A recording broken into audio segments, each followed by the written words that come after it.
안녕하십니까. 성경 통독, 10분 성경 통독, 9번째, 그리고 10번째를 한꺼번에 통틀어서 하도록 하겠습니다. 통틀어서 하는 이유는 두 가지입니다. 이번 주가 좀 많이 일이 많고요. 그리고 또 한 가지는, 두 부분을 함께 해도 여러분들의 수준에 충분히 가능하기 때문에 제가 이렇게 합니다. 레위기를 이제 계속 보고 있는데요. 레위기 오늘 9번째는 레위기 11장부터 27장까지 읽고요. 그리고 10번째는 민수기 내용을 읽으시면 됩니다. 1장부터 14장까지 읽으시면 되는데요.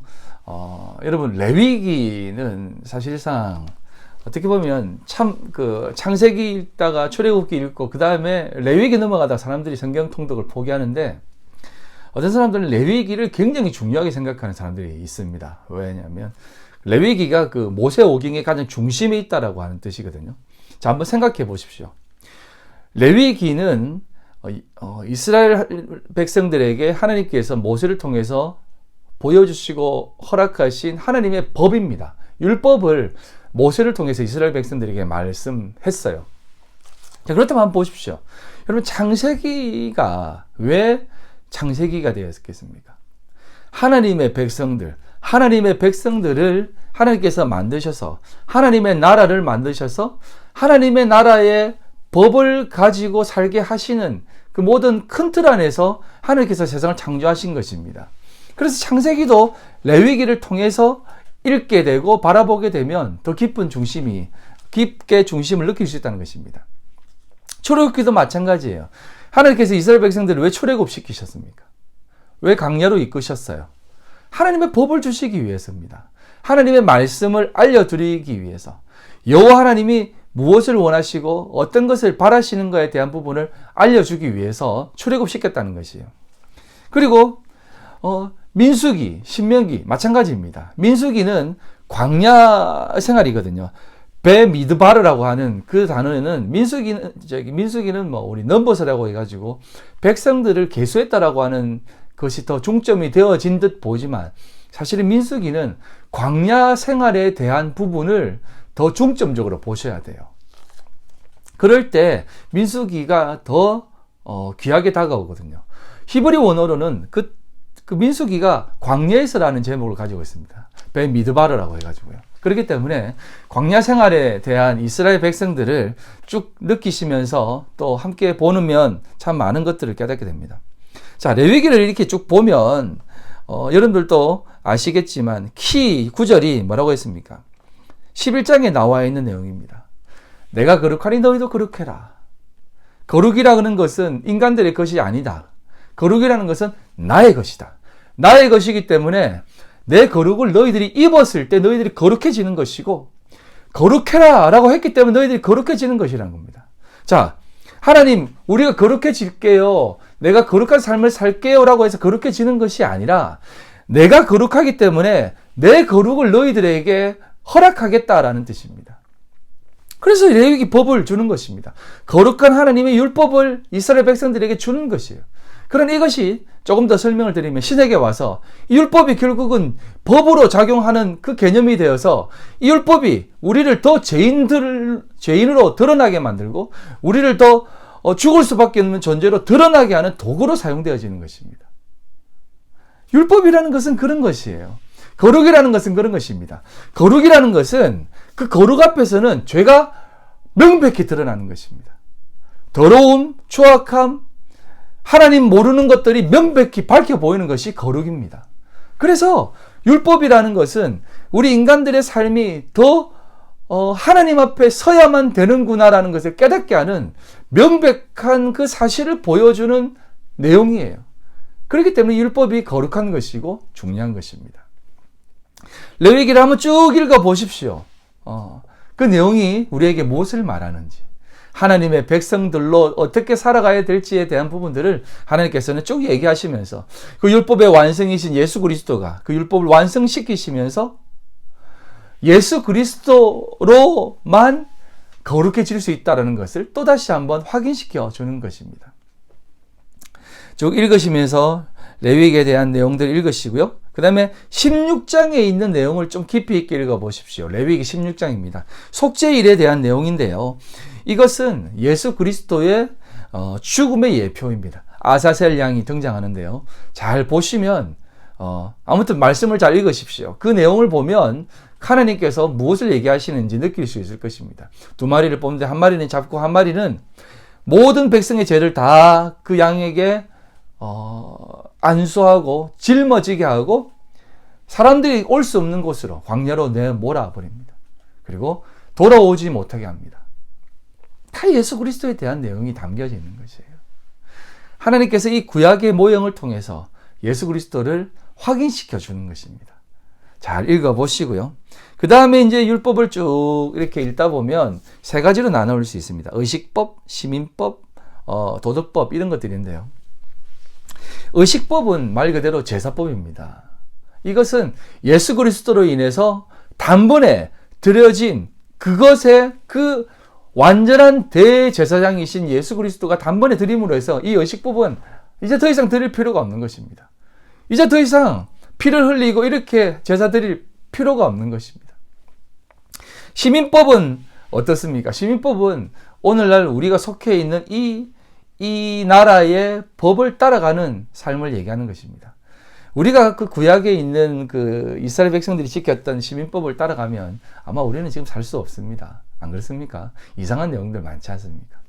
아무튼 그런 내용들이 문화에 따라서 또 시대에 따라서 우리에게 또 다른 시민법으로 다가오는 겁니다. 도덕법은 무엇이겠습니까? 도덕법이 바로 십계명입니다. 십계명은 말 그대로 십계명이에요. 십계명. 자, 십계명에 대한 부분은 제가 다음에 한 번 더 얘기하겠지만 간단하게 설명드려서 이것입니다. 십계명도 마찬가지예요. 십계명은 지킬 수 있다, 못 지킬 수 있다라는 개념이 아닙니다. 이 계명을 통해서 하나님이 너희들의 모습이 어떠한가를 깨닫게 하시는 것입니다. 여러분,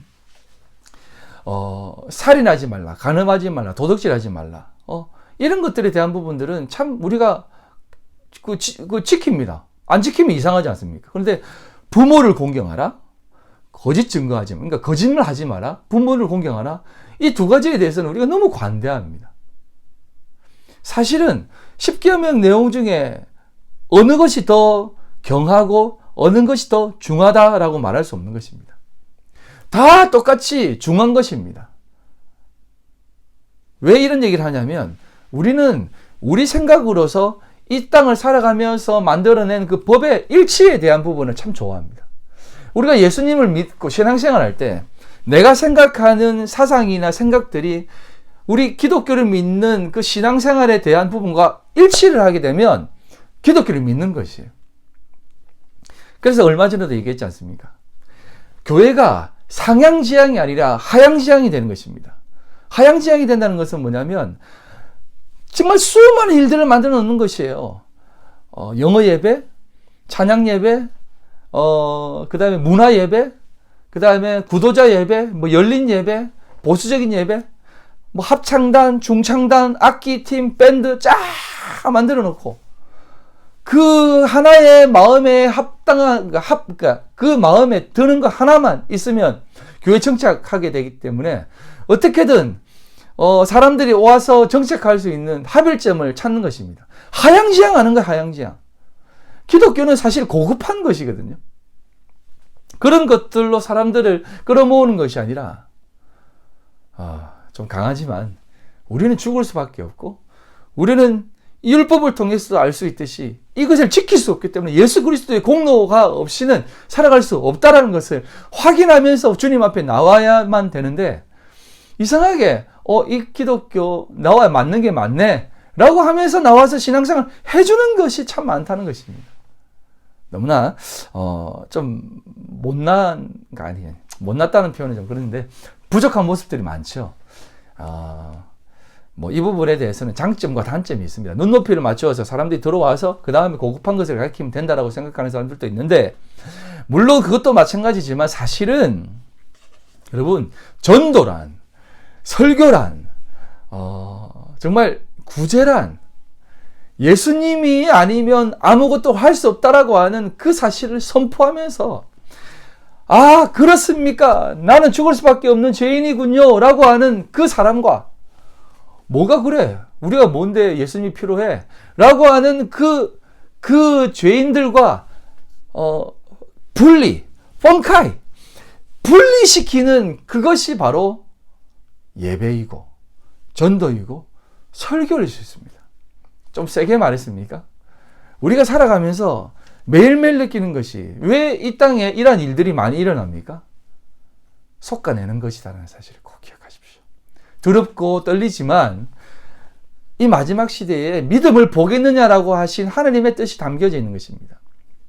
레위기를 바라보시면서 거룩한 삶이 무엇인지, 거룩한 삶이란 하나님과의 관계를 맺는 것이에요. 이 세상의 어떤 모습 속에서 좀 괜찮고 훌륭하고 좀 존경받는 인물로 살아가는 것이 아닙니다. 하나님을 온전히 붙들고 거룩에 대한 그 갈망함 속에 하나님의 거룩이 내 거룩이 되고 하나님의 임재가 하나님이 내 속에 들어와 사시면서 내가 하나님 앞에 나아가는 그 성전된 삶을 얘기하는 것이에요. 내가 깨끗이 청소하고 정리해서 성전 만드는 것이 아니라 우리 하나님이 내 마음속에 들어오셔서 성전이 되어지는 것입니다. 너무 흥분했는데요. 죄송합니다. 아무튼 여러분, 레위기는 하나님께서 우리 인간들에게 법을 주시는데 그 법은 이 법을 지킬 수 없다라는 것을 이스라엘 백성들에게 알려주는 것입니다. 그래서 그 결과가 민수기에 등장하지 않습니까? 왜 광야에서 가데스 바네아 사건이 등장하고 또 수많은 불평과 불만이 일어나고 안 해야 될 일들을 그렇게 하게 하십니까? 하나님께서는 이스라엘 백성들 그 속에 있는 그 죄악의 근성, 노예의 근성, 그 종의 근성을 하나님께서 다 뽑아내어 주시는 것입니다. 그럼 이렇게 얘기하는 사람이 있습니다. 여호수아와 갈렙이 있잖아요. 여호수아와 갈렙. 그 사람들은, 두 사람은 그걸 지켜가지고 들어갔잖아요. 이렇게 얘기하지 않습니까? 갑자기 훅 들어갔는데요. 이스라엘 백성들이 광야 생활하면서 가데스 바네아 사건으로 인해서 하나님께서 너희들 지금에 있는 모든 세대들은 다 들어가지 못한다. 너희들 다 못 들어가고 이것을 경험하지 못한 어린 세대들만 들어간다고 하지 않습니까? 그 대신 여호수아와 갈렙은 들어간다고 하지 않습니까? 그래서 우리가 여호수아와 갈렙처럼 살려고 애를 씁니다. 그런데 여러분, 이것도 사실은 잘못된 것입니다. 잘못됐다기보다는 한번 생각해 봐야 됩니다. 왜냐하면 그 수많은 이스라엘 백성들, 그 인간의 힘으로 지킬 수 없다는 것을 확인시켜 주시기 위해서 율법을 주시면서 했는데 여호수아와 갈렙은 들어갔다? 그럼 이 사람들은 지켰다? 아니에요. 그런 뜻이 아닙니다. 지킬 수 있는 사람이 있다? 그것이 아닙니다. 여러분 잘 생각해 보세요. 여호수아가 뭐예요? 여호수아. 예? 여호수아가 예수입니다. 예수. 무슨 말인지 알겠습니까? 예수 그리스도를 예표하면서 그만이 들어갈 수 있는 길을 만든다는 뜻입니다. 다 그게 의미가 있는 것이에요. 갈렙은 뭐냐? 갈렙은 이방인의 대표였습니다. 예? 이방인이었어요, 이방인. 그러면서 하나님의 백성, 예수 그리스도를 통해서 이방 민족들, 유대인들은 다 조금 당하지만 또 이방인들 가운데 하나님께서 영광의 빛을 보여주신다라고 하는 그런 어떤 깊은 내용들이 담겨져 있어요. 성경의 가장 기본적인 틀은 인간으로서는 하나님의 법을 이룰 수 없다는 것을 알려주시고 오직 예수 그리스도의 공로로만 들어갈 수 있다는 것을 가르쳐 줍니다. 여러분, 그래서 모세가 못 들어간 것이에요. 모세가 못 들어간 겁니다. 이 부분에 대해서는 이제 다음 편에 한 번 더 설명을 드리도록 하겠습니다. 아무튼 여러분, 이번 주간은 레위기와 민수기를 한번 쭉 읽어보십시오. 읽어보시면서 여러분, 성경은요, 여러분, 구약, 신약, 구약은 오실 메시아에 대한 약속이 담겨져 있는 내용 아닙니까? 신약은 오신 메시아에 대한 약속이 담겨져 있는 것입니다. 구약의 모든 내용이 예수 그리스도로 집중되어져야만 됩니다. 그 내용이 예수 그리스도, 구원자 예수 그리스도, 구속자 예수 그리스도, 우리를 위해 우리의 모든 죄를 구속하시고 또 심판하시는 그 예수 그리스도로 확인할 수 있는 그 내용이 되어져야만 성경이 참된 성경이 됩니다. 그러지 않고 성경을 바라보면 아무 의미가 없어요. 그 속에는 그냥 도덕법만 조금 발견할 수 있고 예수님이라는 훌륭한 사람만 발견할 수 있습니다. 여러분, 수많은 철학자들이나 신학자, 또 종교인들, 우리보다 성경 더 많이 읽은 사람들 많아요. 백도 간 사람도 있고. 제가 한번 얘기했지 않습니까? 간디는 매일 산상수훈을 몇십 번씩 읽었대요. 그리고 그걸 지켜낸 사람이에요. 근데 그 사람 힌두교인입니다. 웃기죠? 예. 성경은 그런 책이 아닙니다. 오직 예수님만이 드러나야만 됩니다. 구원자 예수 그리스도. 레위기도 마찬가지고요. 민수기도 마찬가지입니다.